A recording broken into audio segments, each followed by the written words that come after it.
గాంధీ కుటుంబం మాట ఇస్తే ఏ త్యాగానికైనా సిద్ధమవుతుంది, కానీ మాట తప్పదు అని శ్రీమతి సోనియా గాంధీ గారు తెలంగాణ ప్రజలకు తెలంగాణ రాష్ట్రం ఇస్తా అని మాట ఇచ్చి రాజకీయంగా ఎన్నో ఒడిదుడుకులను ఎదుర్కొని తెలంగాణ రాష్ట్రాన్ని వారు ఇవ్వడం జరిగింది. ఆ సోనియా గాంధీ గారి కుమారుడు రాహుల్ గాంధీ గారు తెలంగాణ రాష్ట్రంలో మీరు మా ప్రభుత్వాన్ని ఏర్పాటు చేయండి, మీ కులగణన చేసే బాధ్యత కాంగ్రెస్ పార్టీ తీసుకుంటుందని వారు చెప్పారు.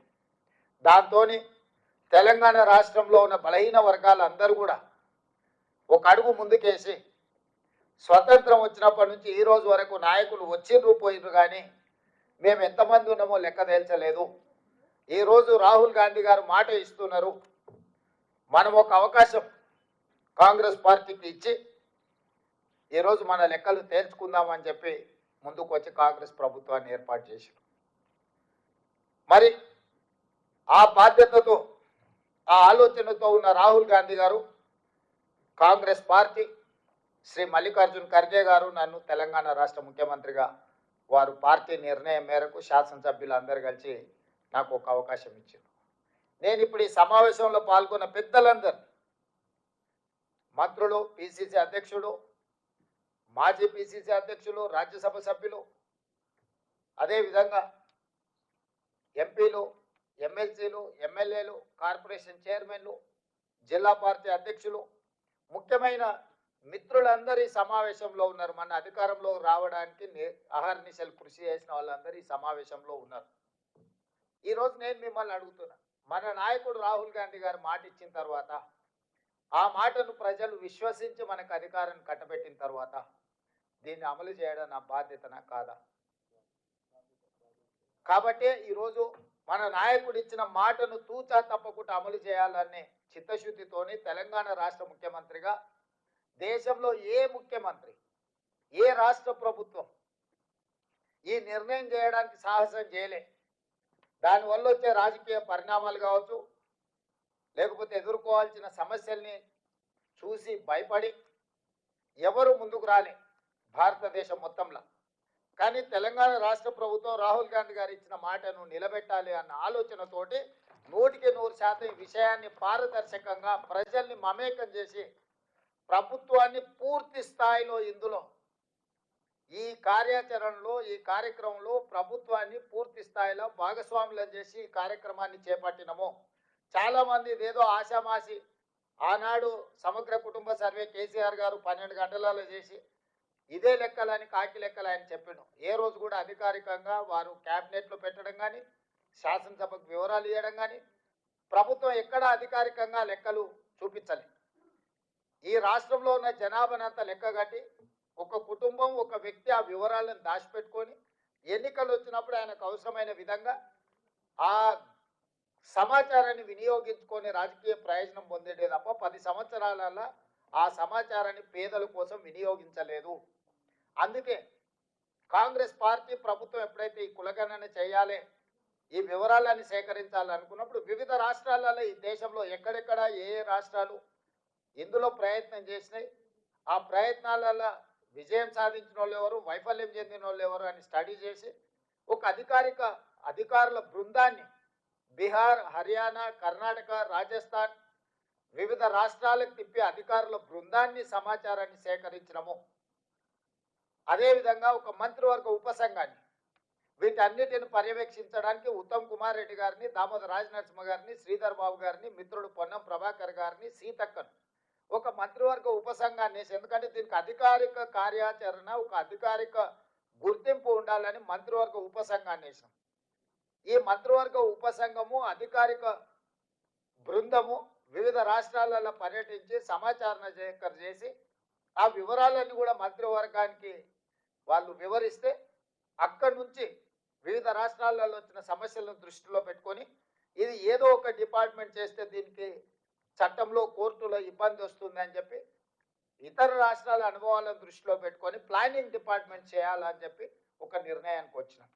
ఈరోజు ప్రభుత్వం మొత్తం సేకరించిన సమాచారాన్ని మంత్రివర్గ ఉపసంఘం ఇచ్చిన సూచనకు ప్రభుత్వం నిర్ణయం తీసుకొని దీని ఒక నోడల్ ఏజెన్సీ కింద ప్లానింగ్ డిపార్ట్మెంట్ కింద అన్ని శాఖలు వస్తాయి కాబట్టి planning department as a nodal agency కింద మనము ఈరోజు నియమించుకున్నాము. ప్లానింగ్ డిపార్ట్మెంట్ ఫైనాన్స్ మినిస్టర్ కింద వస్తుంది. అందుకే ఉప ముఖ్యమంత్రి బట్టి విక్రమార్క గారు ఆర్థిక మంత్రిగా ఉన్నారు. వారి కింద ఉన్న సందీప్ సుల్తానియా ప్లానింగ్ డిపార్ట్మెంట్ హెడ్గా అధికారిగా సీనియర్ ఐఏఎస్ ఆఫీసర్గా ఉన్నారు. ఈ బాధ్యతను ఉప ముఖ్యమంత్రి బట్టి విక్రమార్క గారికి ప్లానింగ్ డిపార్ట్మెంట్ సందీప్ సుల్తానియా గారికి అప్పగించడం జరిగింది.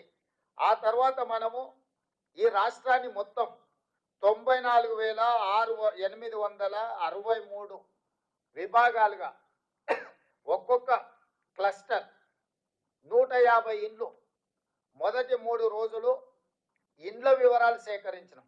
ఇట్లా ప్రతి ఇంటికి వెళ్ళి ఒక స్టిక్కర్, ప్రతి ఇంటికి వెళ్ళి ఆ ఇంటికి ఒక నెంబర్ వేసి ఫస్ట్ ఇండ్ల సమాచారాన్ని సేకరించినాం. 3 రోజులు ఇదే ప్రక్రియ మీద 94,863 మంది ఎన్రోలర్స్ ఇల్లు తిరిగి ఇంటికి స్టిక్కర్లు అంటించి ఫస్ట్ ఇండ్ల లెక్క రాసుకొచ్చారు. వీళ్ళు పనిచేస్తున్నారా లేదా అని పర్యవేక్షించడానికి 9,628 మందిని సూపర్వైజర్లు, ప్రతి 10 మంది ఎన్రోలర్స్కి ఒక సూపర్వైజర్ని పెట్టాం. ఈ 10 మంది ఎన్రోలర్స్ ఇల్లు తిరిగి ఇంటికి స్టిక్కర్ అంటించి ఆ ఇళ్ళ వివరాలు సేకరిస్తున్నారా లేదా అని చెప్పి సూపర్వైజర్లను నియమించినాం. వీళ్ళ మీద మండల స్థాయిలో ఒక అధికారిని వేసినాం.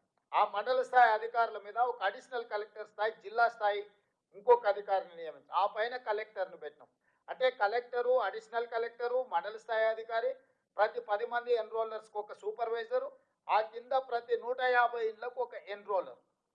ఇంత వ్యవస్థను పక్కడబందిగా 1,03,889 మందిని ఈ ప్రక్రియలో భాగస్వాములను చేసినాము. ప్రభుత్వంలో ఉన్న 15 శాఖలకు సంబంధించిన సిబ్బందిని మనం ఇందులో వినియోగించినాం. అందులో ప్రధానంగా టీచర్లు, ఇతర విభాగాలకు సంబంధించిన అధికారులను ఇల్లు వెళ్ళి ఈ 150 ఇళ్లకు సంబంధించిన సమాచారాన్ని తీసుకురావాలని ఇచ్చినాం. వాళ్ళకి రెగ్యులర్గా గవర్నమెంట్ ఇచ్చే జీతమే ఇస్తే వాళ్ళకి ఇంట్రెస్ట్ ఉండదని చెప్పి ఈ ఎన్రోలర్స్గా పాల్గొన్న వాళ్ళకు కూడా మనం ఒక్కొక్కరికి 10,000 రూపాయలు ఇవి చేయడానికి వాళ్ళకు ప్రత్యేకంగా నిధులు ఇచ్చినాం. 160 కోట్ల రూపాయలు మొత్తం ప్రభుత్వ అధికారులు పనిచేసిన అదనంగా 160 కోట్ల రూపాయల నిధులను కేటాయించి 50 రోజులు నిరంతరం 1,03,889 మంది ప్రభుత్వ సిబ్బంది ఇల్లు తిరిగి సమాచారాన్ని సేకరించారు. ఈ సేకరించిన సమాచారం మొదట ఇండ్లకు ఇట్లా స్టిక్కర్లు అతికించి ఇండ్ల లెక్క తీసినాం. ఆ తర్వాత మొత్తం 8 పేజీల సమాచారం ఇట్లా ప్రతి పేజీలో సమాచారాన్ని సేకరించి చివరి పేజీలో 8వ పేజీలో ఇక్కడ ఇంటి యజమాని సంతకం, ఇక్కడ ఎన్రోలర్ సంతకం, ఎన్యూమరేట్ చేసిన ఎన్రోలర్ సంతకం, ఇక్కడ సూపర్వైజర్ సంతకం.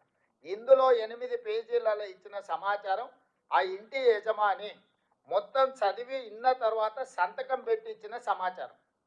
ఇది ప్రభుత్వ సిబ్బంది పోయి ఇంటి ముందర కూర్చోనో లేకపోతే ఇంటి బయట ఎవరినో వేరేళ్ళని అడిగి ఇంటి ఆయన ఏ కులమయ్యా లేకపోతే ఇంటి ఆయన ఏం చేస్తాడని అడిగి సేకరించిన సమాచారం కాదు. ఇవాళ ఇక్కడ ఉన్న మిత్రులందరికీ 8 పేజీలల్లా ప్రతి కాలం 57 కాలమ్స్ ఉన్నాయి. దీంట్లో ప్రతి కాలం ఇంటి యజమాని ఇచ్చిన సమాచారంతో పాటు ఇంటి యజమాని సంతకం తీసుకొని వాళ్ళ మొబైల్ నెంబర్ తీసుకొని సేకరించిన ఎన్యూమరేటర్ సంతకం పెట్టి ఈ ఎన్యూమరేటర్ మీద ఉన్న సూపర్వైజర్ సంతకం పెట్టి ప్రతి 150 ఇండ్లకు సంబంధించిన సమాచారాన్ని క్రోడీకరించి కంప్యూటరీకరించినము. 36,000 మంది డేటా ఎంట్రీ ఆపరేటర్లను సపరేట్గా ఈ 1,03,889 మంది సమాచారం సేకరించిన సిబ్బంది కాకుండా డేటా ఎంట్రీ ఆపరేటర్లను 36,000 మంది సిబ్బందిని అదనంగా తీసుకొని ఈ 36,000 మంది సిబ్బంది ఏ ఎన్రోలర్ ఎవరైతే ఉన్నాడో ఆ 150 ఇట్లాంటి 8 పేజీల సమాచారాన్ని తీసుకొని అతనే కంప్యూటర్ ఆపరేటర్ పక్కన కూర్చొని ఒక్కొక్క వివరాలు కంప్యూటర్లో ఎంట్రీ చేయించి, ఎందుకంటే గతంలో సమగ్ర కుటుంబ సర్వే చేసినప్పుడు ఎస్సీ ఉపకులాల సమాచారము ఈరోజు ఉన్నాయి 59 కులాలు.